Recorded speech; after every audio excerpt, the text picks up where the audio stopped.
Welcome back. Our next story is from the Rock of the Pacific, Niue. Niue has been making waves for all of the right reasons.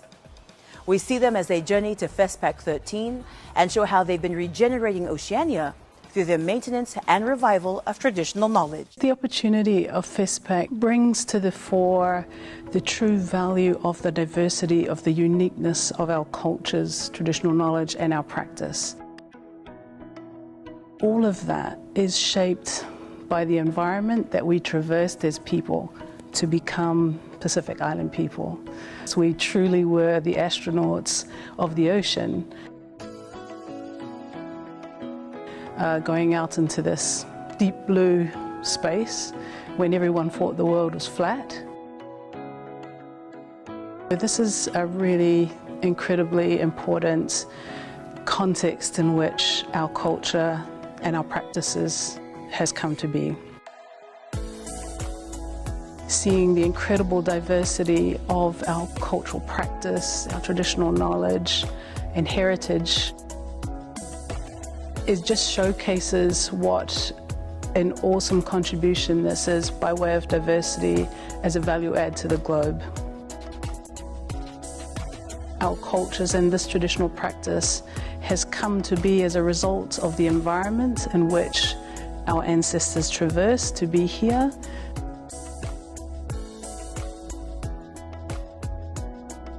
And allowed us to establish on these islands across the blue Pacific continent. The essence of that has shaped our beings, our knowledge, our practice. And that experience and the technologies and science and knowledge that we have accumulated over those years as passed down is actual science. It is technology.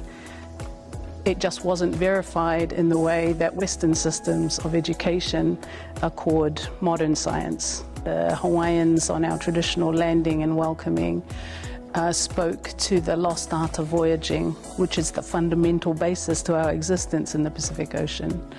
They had completely lost that art, but there was something inherent in them that knew that understanding how to navigate and sail or waka would bring more than just that art back. It would bring other things that are linked to that knowledge. And so they reached out to their Micronesian brothers and sisters who openly shared what is over 4,000 years of passed down knowledge. I think that's a fantastic example that together as a blue continent we have accumulated knowledge that is shared, and if we can find appropriate ways to gather that, look after it well, have the governance structures that respect the owners of that culture, the shared value that it is, that's a really important part of that. This is where we need to design the fit-for-purpose financing arrangements and mechanisms to harness those sources of funding into a mechanism that reduces the administrative burden on the holders of that knowledge. The significance of maintaining, it's really the identity, which is our Wangho Niue. There's no other Wangho Niue in the world. Our own languages, that's very much our culture. If we lose our language, then the culture would be questionable. Like people say, hey, what is that one?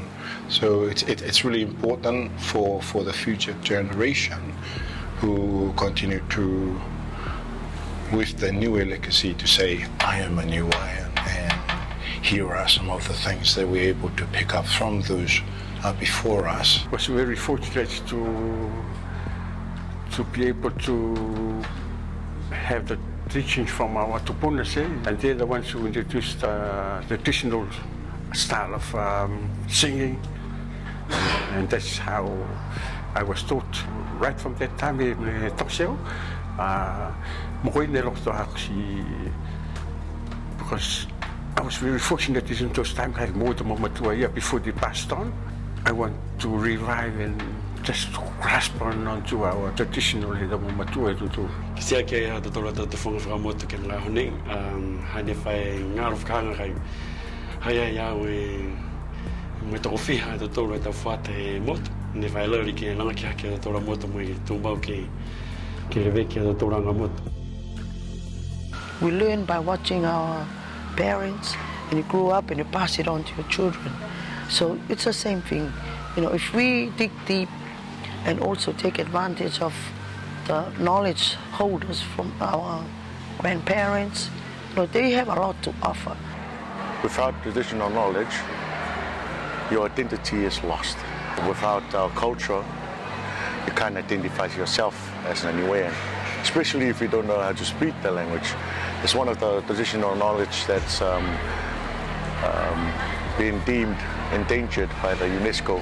This is how our stories, our history, our identity is carried, because like, for example, when we weave our hats, there's particular language that comes just in that process. So if we lose those particular items, we also lose elements of our language and our culture and our heritage, our identity. We have to make sure that this is there for the future generations. Culture, traditional knowledge, languages, and the arts are recognized as important enablers for sustainable development.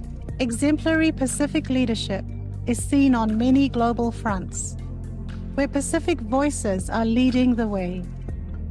One such example is from Niue, the Rock of Polynesia. Niue's pioneering efforts on ocean conservation was recognized in the 2024 World Changing Ideas Awards. It was announced that Niue's Ocean Conservation Commitments concept has won the Nature category of the Fast Company's 2024 World Changing Ideas Awards, and it has also received an honorable mention in the Water category. Congratulations, Niue. We are also leaders in this space, and this is, where Niue has been recognized in developing the Ocean Conservation Commitment as a mechanism of fair exchange. To realize that sustainable blue economy, you need to generate resources as well to help raise our children to be the owners and custodians of that resource. It's not just carbon, it's not just fish, it's not just whales. It is all of those things, and all of those things plus the traditional food security and practice are the value drivers that we broke down so that people could understand the full value of that ocean under conservation. That underpins the value of the asset and the desire to mobilize external funding to put into that. And then we simply broke that up into an affordable unit of investment per square kilometre. The costs for us to maintain Moana Mahu, which is 40% of our exclusive economic zone, to ensure that we have the laws, the compliance strategy, all of the sustainable tourism and business guidelines can be adhered to. That's the cost of having conservation lockup. And then to enable our children to learn about that, become the owners of that blue economy, the businesses to be resilient, our culture to be maintained around the importance of the ocean. There's a cost to that as well. We bundled all of those costs over a period of 20 years and then broke it up into square kilometres annually. And that's the cost structure of one ocean conservation credit originally, but then we changed it to commitment for lots of financial regulatory system issues. So to sponsor 1 square kilometre of ocean in Niue's Moana Mahu to assure the protection of that space for 20 years and to accrue all of those resilience benefits to our community, it is New Zealand $250. So that's the unit called an Ocean Conservation Commitment. And because it is holistic in nature and it meets all of the objectives of the Biodiversity Convention, the SDGs, climate change, all the sources of investment that go through projects in these individually can be consolidated into an Ocean Conservation Commitment, an OCC. Everyone from individuals around the world, so individuals can sponsor an OCC, and you can go on our website.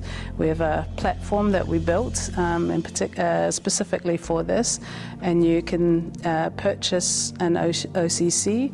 You can gift it to someone else if you want to, and then it comes up with a certificate that they are a guardian of Moana Mahu, and they have supported however many square kilometres of Moana Mahu for at least a period of 20 years, and they have individual serial numbers for every square kilometre that is sponsored so that it can't be sold twice. So we set that up to support the sustainable and effective use of the ocean in a way that continues its protection into the future. That is what was captured in a National Geographic Pristine Seas documentary, which was released on Disney Plus and Hulu over the weekend on World Ocean Day, and they chose to release Niue's on World Ocean Day because of the leadership that our country and community have taken to lock up what is actually the largest commitment by way of space of a country to a no-take zone. If there is going to be an ocean conservation credit come out of the world, it should come out of the blue Pacific continent. Our countries, this is a natural fit, and the building blocks are there. It's been a character building journey, but a lot of that hopefully will help the next countries and communities who take this on, if they see it fits well for them, and really accelerates this in a much fairer way.